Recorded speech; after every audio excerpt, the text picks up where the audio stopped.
Hello everyone and welcome to episode 8 of hashtag Ask Alex. I hope that you are all well today from wherever you might be dialing in. Sunny in London at the moment, actually going to be a cracking weekend, so all good. I hope you've had a good week as well. So I just want to, I'm just trying to do some technical things here so I can watch things at the same time.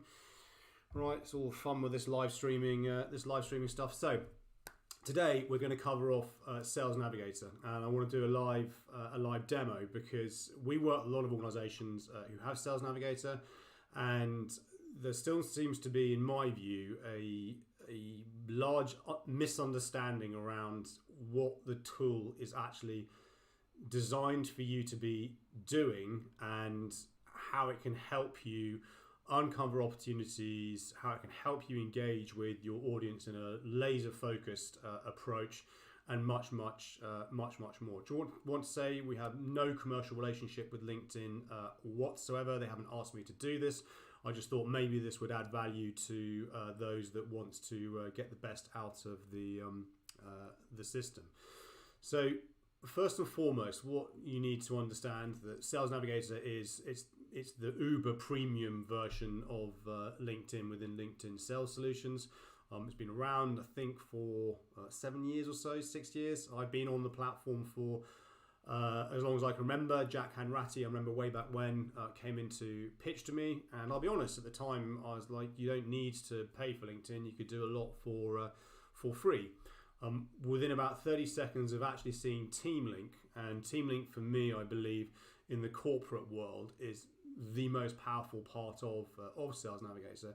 That's what sold it for me, and that's what has started on this this journey, if you will, of building Sales Navigator into your overall sales and marketing process and your sales cadence.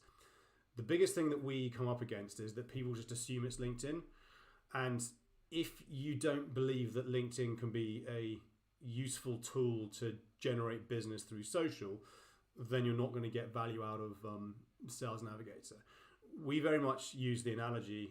It's like driving a car. I'm going to use a Golf, but it could be any kind of a car, if you will. That I can drive a Golf, you can drive a Golf, or whatever it might be. But just because we can drive a Golf doesn't necessarily mean we can drive a Ferrari. So if I was given the keys to a Ferrari, I'd probably crash it on the first corner because I need to understand how to drive the Ferrari, even though it is still ultimately a road car. And that's very much how we see Sales Navigator in all of this. It is the Ferrari of LinkedIn, and it's extraordinarily powerful. And when you know how to drive it properly, much like a Ferrari, you can shoot off into the distance and get ahead of the competition. So the simple way to think about what Sales Navigator is, it's a CRM system for LinkedIn. So it sits on top of LinkedIn and theoretically gives you access to all. I think the current count is 690 million people on the platform. Normal LinkedIn, you're only as good as your network. So if you've got a small network and you're not very well connected, then you can only go so far. Of course, you have to deal with the algorithm and the recent changes they made a couple of weeks ago on that. You deal with advertising, and it also depends on how much you engage with LinkedIn in terms of comment and posting. Will also dictate what you can and can't see on your newsfeed. As I'll show you with Sales Navigator, the beauty of Sales Navigator is you can't miss a trick because there is no advertising, there's no algorithm, there's no anything. It serves you information based on what you tell it to give you, irrespective whether you're connected to these people or not. So I'm going to have to do a bit of switching between screens because we don't have a corporate license per se, but one of our clients has very kindly allowed us to use their license briefly to explain the power of TeamLink. So I'll be doing the majority within my license. I'll then switch back to this screen. I'll go into the corporate license, and then I want to actually explain to you what TeamLink is doing and how it can revolutionize at scale organizations of size in terms of uncovering existing relationships that you didn't even know existed within your company. Feel free to put something in the chat to ask a question if you will. There is a bit of a time lag between me probably seeing the chat and then where I'm in the video, so I'll try and work with that. But without further ado, let me stop waffling on about stuff and actually move into the platform. So Sales Navigator itself is a standalone platform altogether. So it sits up here. So you have Sales Navigator, you click on here, and then it brings you through to this feed here. For those of you that haven't seen Sales Navigator, you can see that it's a completely different look. And all this information that I am seeing here, I am seeing because I told it to show it to me. So company news, you can then drill down through these filters. So a lead, in simple terms, is a person. It's somebody that you have saved as a lead who is on LinkedIn. Now, they have no idea this has happened. They have no idea that they have been saved as a lead. And if you read LinkedIn's terms of business, when you sign up as a member, part of what you agree to is that part of the agreement is that LinkedIn will sell, and they're not actually selling your data, but they're giving access, if you will, to profiles through LinkedIn Recruiter, through LinkedIn Marketing Solutions, and LinkedIn Sales Solutions. Now, you can opt out of this. You can go into your data settings, your privacy settings. You can set yourself up so you opt out of this. So we sometimes get questions around GDPR compliance. This is, as long as you're doing everything within Sales Navigator, it is fully GDPR and compliant, and from a data side of things, because ultimately you are on a public social networking platform, and as a member, as part of those terms, you agree to that. So a lead is a person, and an account is an account. It's an organization. If you have, it syncs with pretty much any CRM system on the planet. I mean, the two biggies are obviously Microsoft Dynamics and Salesforce.com. You do need the corporate license in order to be able to do that. But then if you can have a CRM sync, which is, I highly recommend it, really powerful, really useful, you can then start to move between both platforms. Certainly Salesforce and Microsoft Dynamics, you can actually live within the instance of CRM itself and do most of what I'm going to be showing you within CRM. They've also recently released their data validation tool that is only for Salesforce and Microsoft customers, which means subject to your sync again, you can start to validate data between LinkedIn and CRM. Massively useful in my view around that whole kind of data piece within LinkedIn. So once you've then saved a lead, you then get all these notifications. So leads are mentioned in the news, sales trigger to potentially do something. You then have lead shares, and this is really powerful around keeping track of not only your existing client base. So I have people that I am connected to on LinkedIn, but I save them as a lead in here so that I don't miss what they are doing, as well as your prospects that you want to get to go and meet. Then we have lead change jobs, lead change roles, viewed your profile, engaged with your content. So for leads that you saved, likes or comments on one of your posts, you get a notification here. Accepted your connection. Recently viewed lead can be quite useful to track what you're going on. And then within an account or an account perspective, you have all these other things that you can consider here. So account news, account funding news, preparing to grow, senior hires, and so on. Within corporates, you can share lists, which is really useful. So you create a list and then you can share that with your colleagues. It's also a great way for account-based marketing. It's a way for marketing maybe to create lists and share it with the sales teams and so on. You also then get the Elevate piece. You get your training, etc., and so on. So this is what this is all doing, is serving information to you. So in very simple terms, the way that you need to use this is as a CRM system. So what you would do is you would then come in here and I would say, let's say that I'm going to focus on LinkedIn as an organization. So LinkedIn is an organization that I am focusing, but it can be any company that you want. So I type in LinkedIn, I then find LinkedIn, click through it, and you'll see it looks very different through to here. I then save this as an account, add it to an account list or just have a long list. You can create your account list if you want. You can add notes. So you can create notes as if you were in a CRM system. This is unique to you. It's entirely up to you how you want to do this. You can add tags, so you can tag things. So we can do decision maker. You can do it via so you could do Q1 target if you want. So you can create tags. Tags are useful because that's how you can then start to set searches up based around those tags, and then you just do create new. And then I've created that in terms of that being a Q1 target. Then leads you saved will all appear here. We'll come to that in a minute. Then it starts to suggest people to you. So what this is doing is the system is trying to help identify people within an account that might well be useful for you in terms of what it is that you'd be useful for you to engage with. This is based on your sales preferences.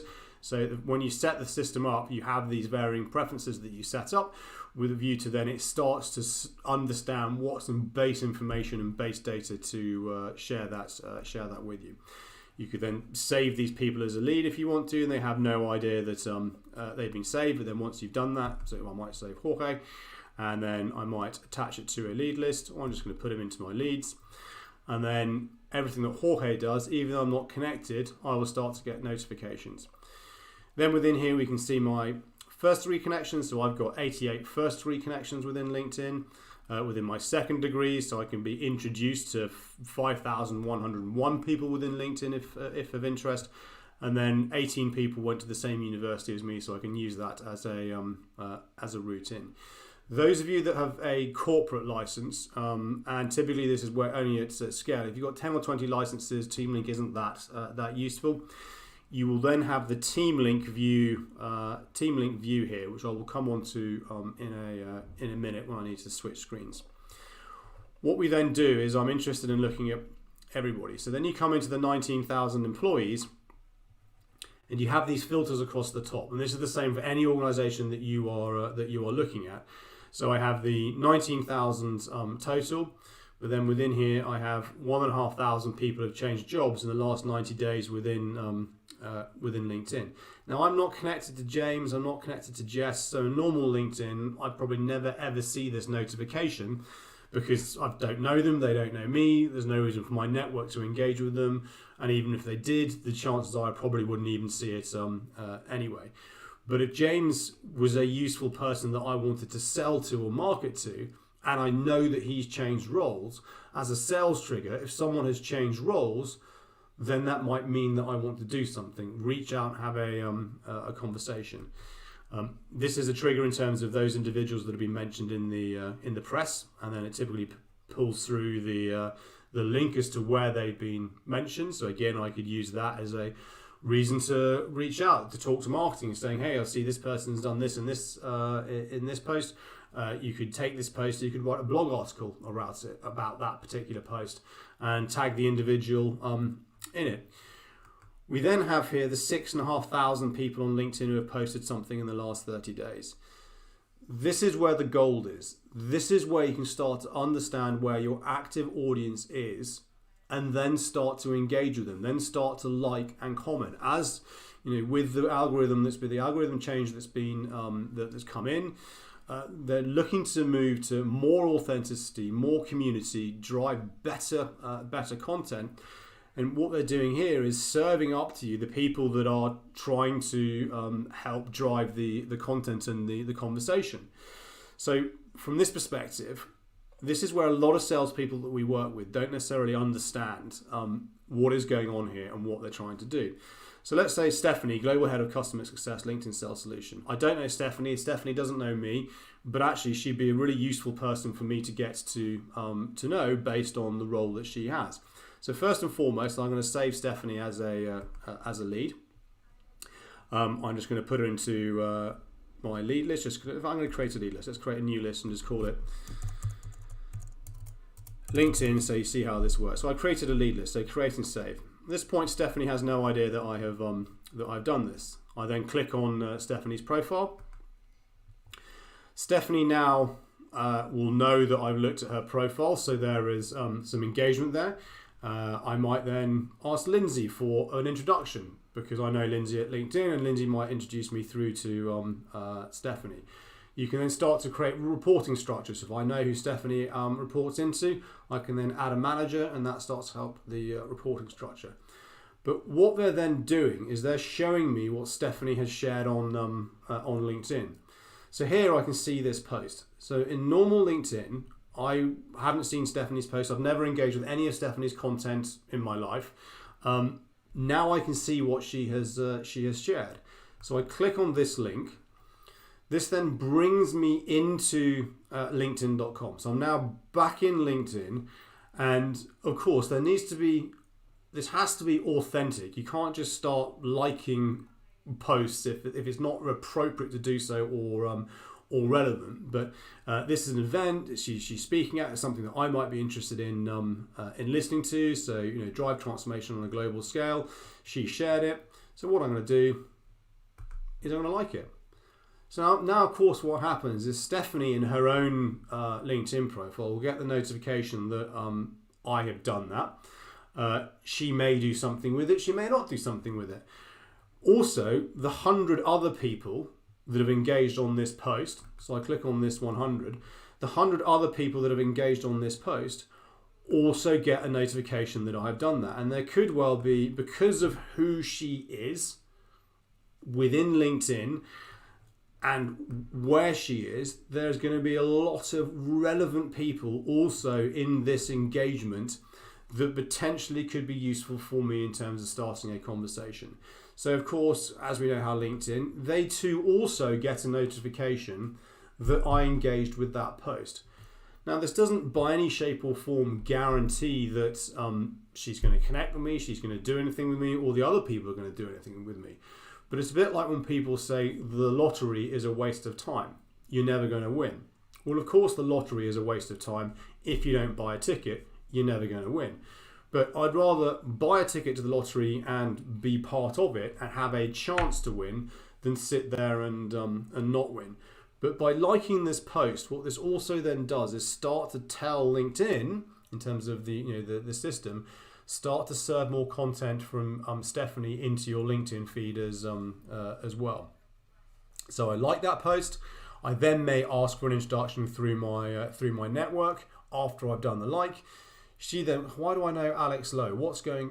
Yes, of course, I might have the introduction and so on. So that is what this post is ultimately looking to help you do, in terms of it's encouraging you to reach out and engage to people that maybe you don't know, but start a conversation with them online. We keep going across, so share experience with you.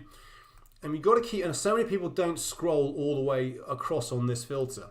And what this bit here does, this is really, really powerful. This is also really, really scary for marketing teams, because on the corporate page, you don't get the data. You get overview data around who is following the corporate page, i.e. geography, industry, job title, and so on.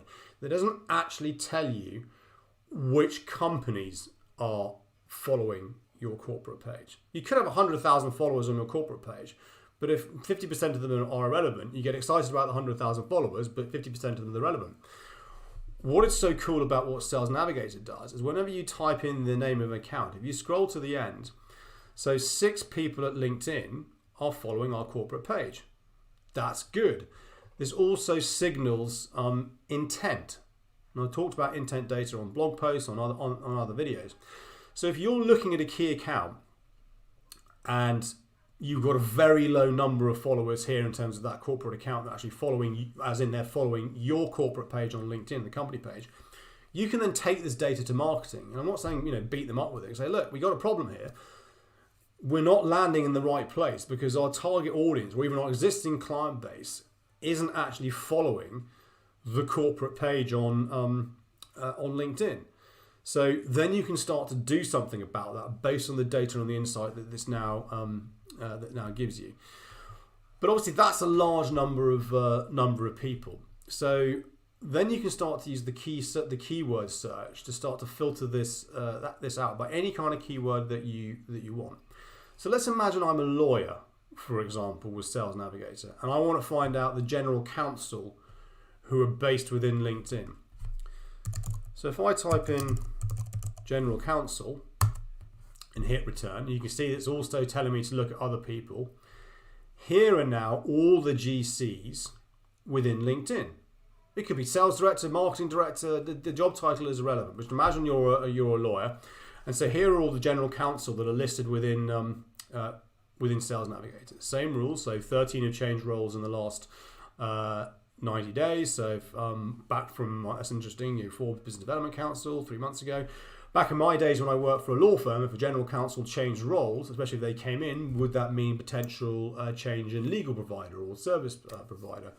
You then get these same filters, 42 posted in the last 30 days. So I might have a look at Melissa. It's interesting that she's appearing here, but Melissa, head of sales. So same principles. I click on her profile. She's also on Twitter. This was shared 3 weeks ago. Is it appropriate for me to like it? I'll decide whether it is or not. Probably not appropriate for me to like that, so I'm not going to. I might then see what she's doing on Twitter. So I click on her Twitter profile, and then I see is she active? March 17th was the last time that something that she did. So probably we can see a long while ago. So no, she's not active on Twitter. So there's no point me in engaging on Twitter. I could then ask for an introduction.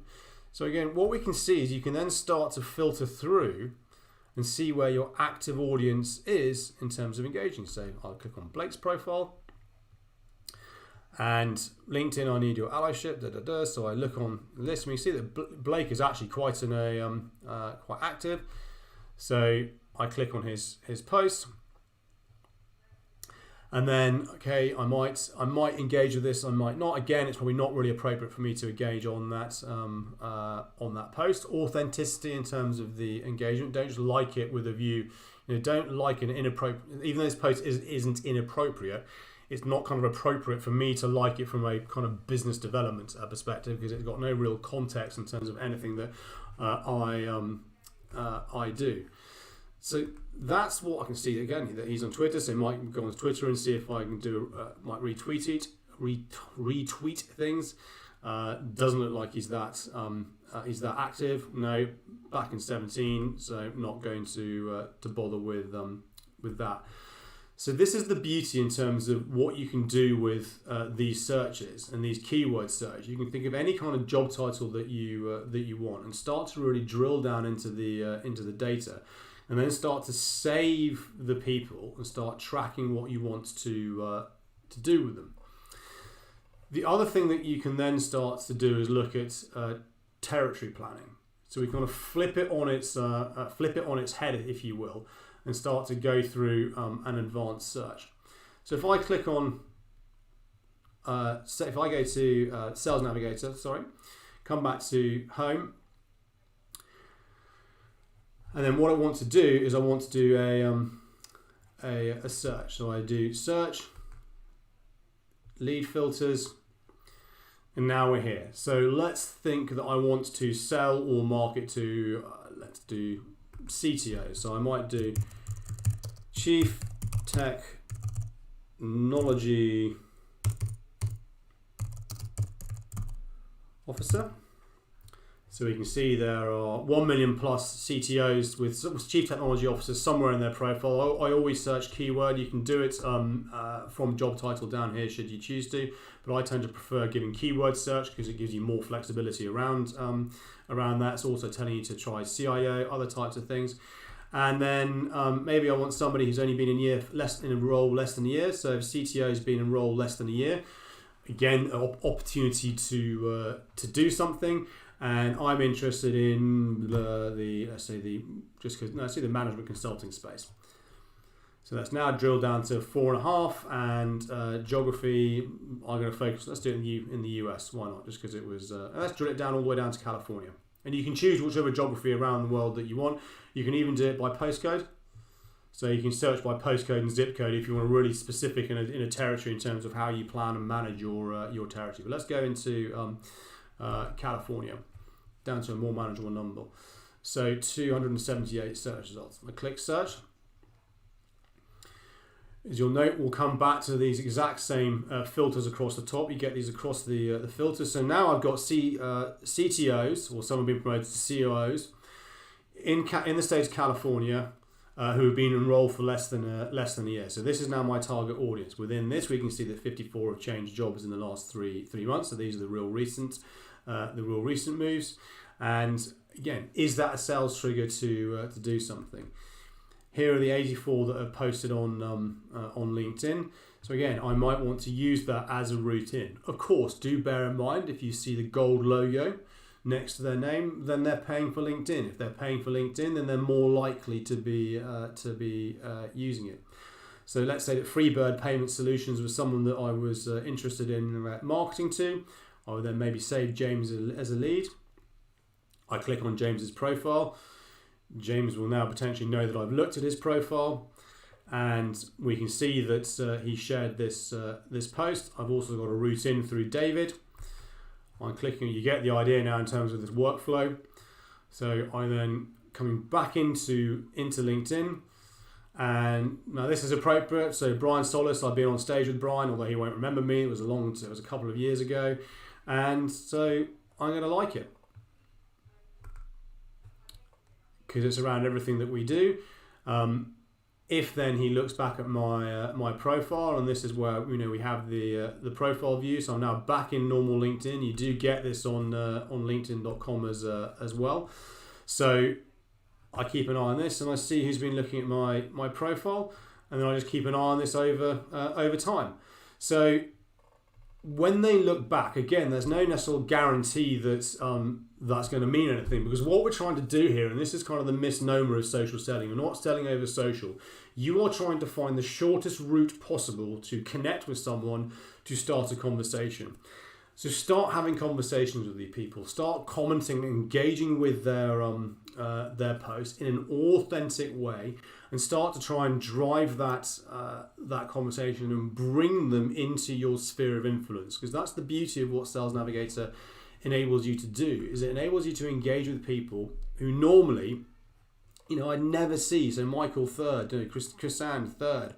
I'd never ever see any of these people ever in my news feeds, and vice versa. They would never see any of my content in their news feeds, unless it's by some pure luck that happens to be a piece of engagement between a crossover of the network.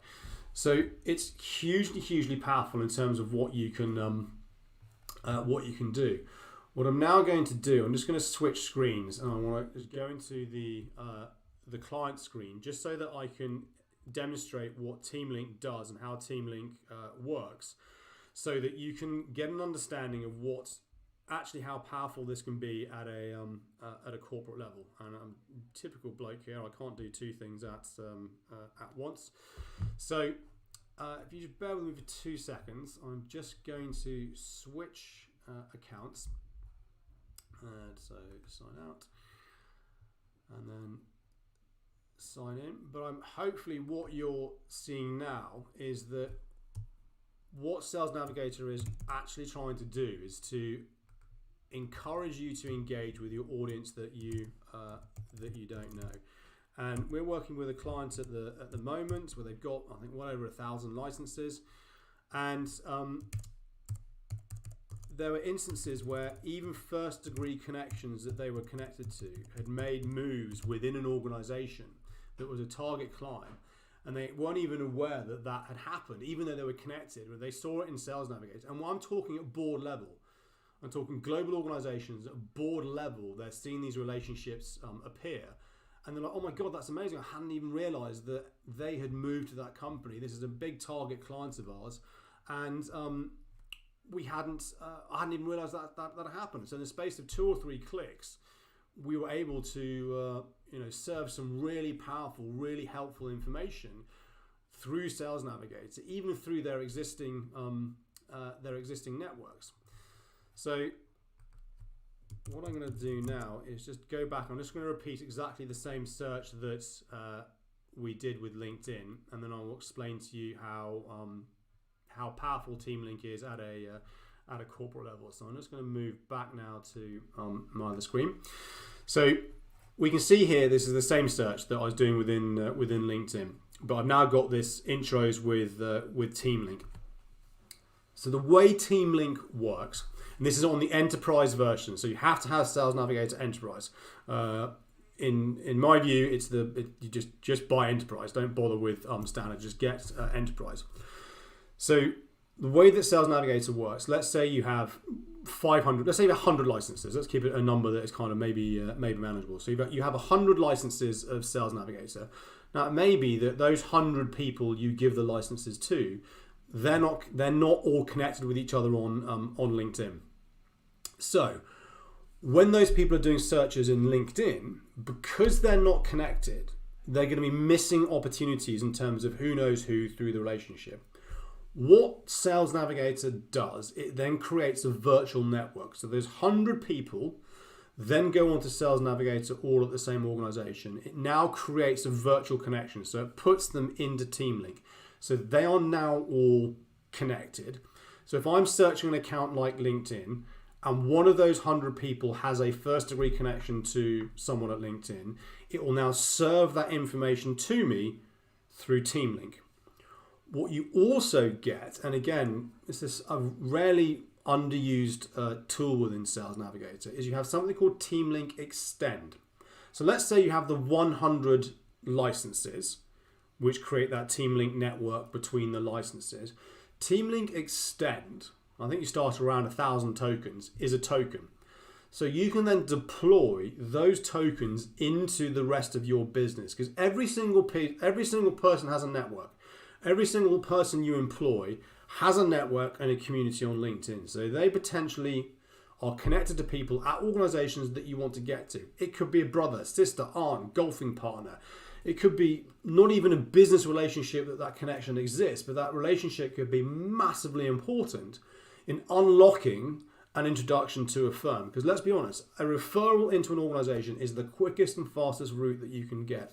So with Team Link Extend as a token, you deploy that into the rest of the organization. They opt their networks into Team Link. This doesn't mean now that anybody on Sales Navigator can see all of their connections. What it means is, if then they are doing a search on Sales Navigator through a particular organization, not only is it looking at the network of the 100 licenses of Sales Navigator, it is also now looking in the potential networks of a further 1,000 employees, or it could be another 100 people, 200 people, whatever it is, of your network.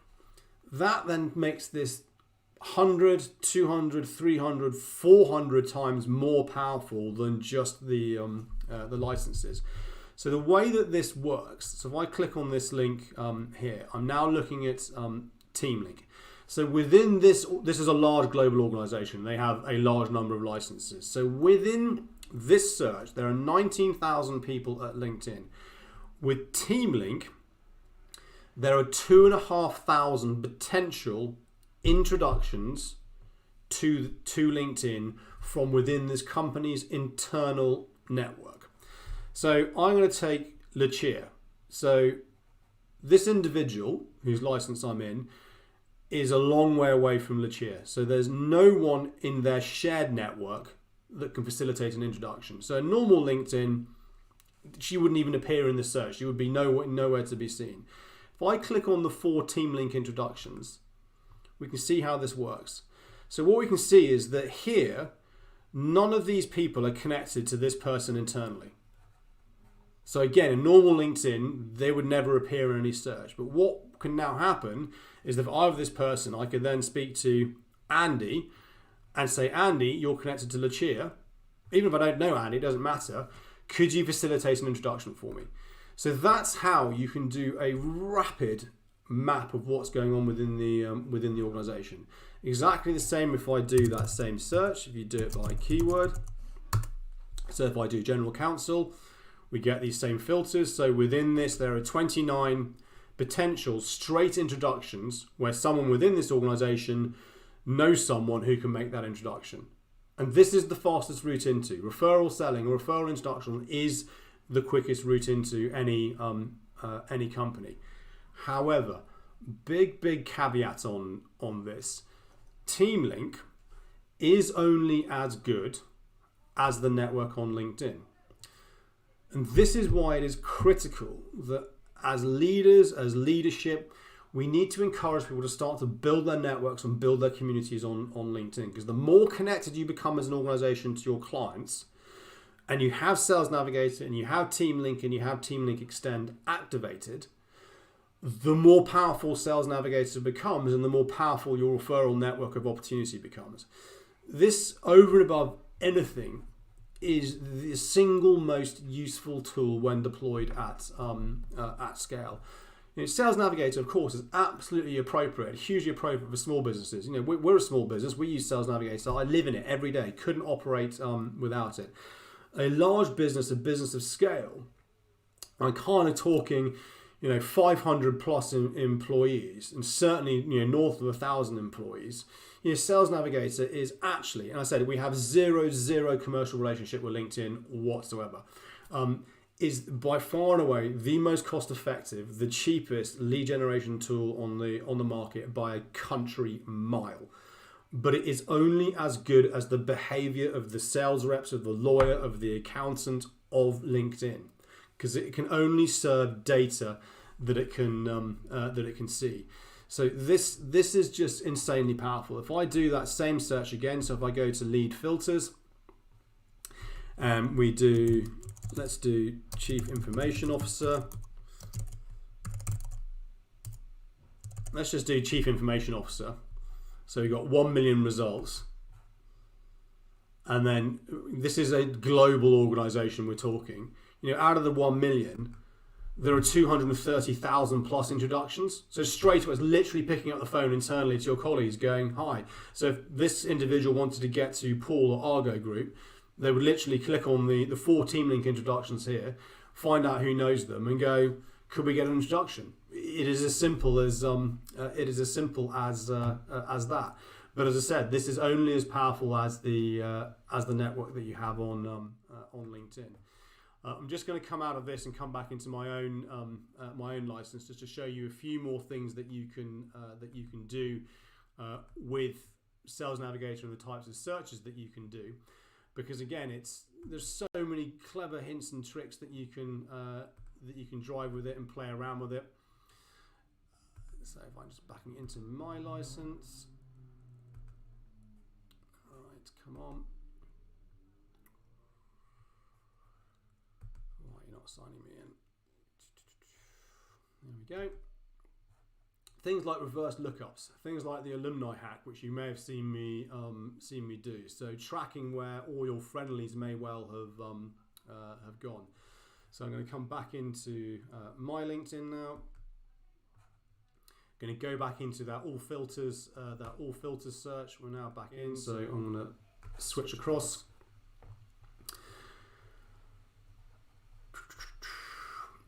Come on, internet, stay with me. So great again. I'm going to go into all filters, lead filters, and this one down here.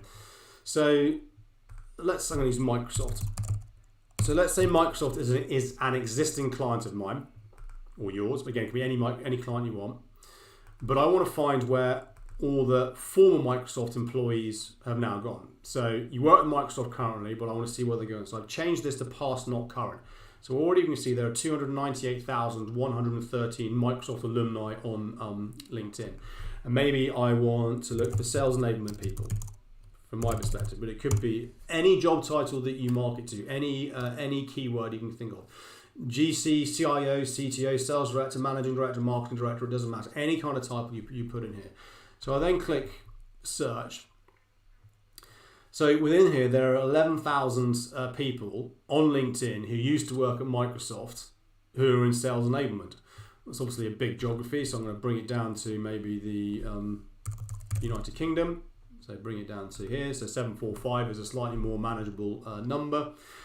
Again, within that corporate, I have the team link in here, so you then straight away show who has a relationship straight away kicking off. If they're a previous customer, or if they're from a previous customer, you'd hope the relationships are already there. But it comes full circle back to what I was saying. If you're not connecting to your customers in the first place, then you're impeding how powerful Sales Navigator can be. All these same functions, 65 job changes in the past 90 days, so that's sales trigger to potentially do something. 289, so again, this is where I might go and find people, start to engage with them and have a conversation. Keep scrolling across, one of them follows our company. That's crazy. So Bethany follows our organization. I didn't know that. I'm going to save Bethany as a lead, and then potentially might reach out. This is why keep scrolling across to the all the way to the end.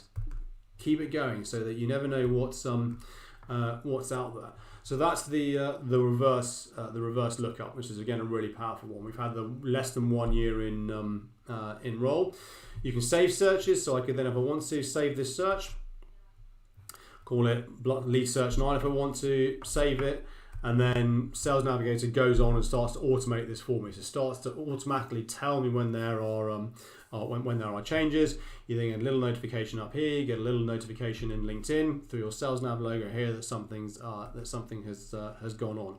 So it is an insanely powerful tool when you know how to kind of think about things and leverage things. Again, with this the client we're working with at the moment, focusing on Italy, France, Spain. Don't just search in English. Search in your native languages. Search in the human resources or sales manager or marketing manager. Put in your native language, because guess what? People have dual language profiles and have their profiles written in their own native language. So you can then start to find people that way. So it is just such a hugely useful tool if you understand what it's actually asking you to do. Team Link. Best route in, always start with Team Link. In my previous life, when I was doing this at Jones Lang LaSalle, when I implemented Sales Navigator program there, we generated 500,000 net new, built a pipeline of 4.9 million. All the users said we had 150 licenses. All the users said if I didn't have Sales Navigator, I couldn't have done this. Team Link was probably responsible for 50% of that in terms of starting a business conversation. And this is what we can't, we mustn't forget. This is all about initiating that business conversation to then take it into kind of the one-to-one as quickly as possible. You can also use Sales Navigator for account-based marketing. It is as appropriate for driving net new business, managing new territories, as it is for, as discovered with our client we're working with at the moment. And they do big, heavy 2-year, $250,000 plus SaaS deals. If you've got 11 accounts to manage, again, Sales Navigator is a brilliant way to help kind of nurture and move that through. So, I mean, there is so much more that this can do. But I just wanted to give an overview of how insanely powerful this can be when you understand what it's actually trying to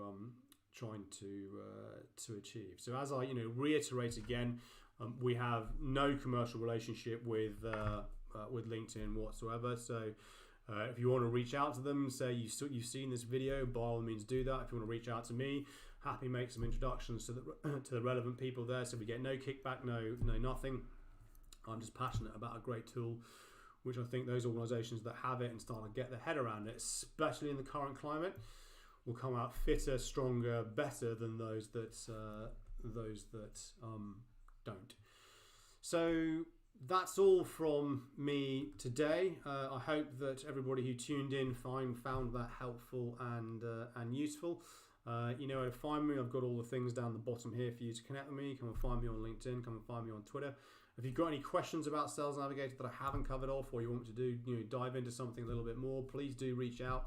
I'll be happy to help and answer in any shape or form that I can.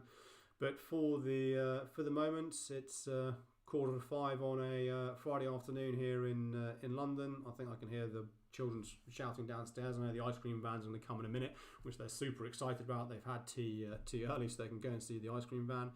The sun is shining. I think I'm going to go and get a cold one and fire up the barbecue. But keep well, keep safe, and I will see you all next Friday, same place, 4 p.m.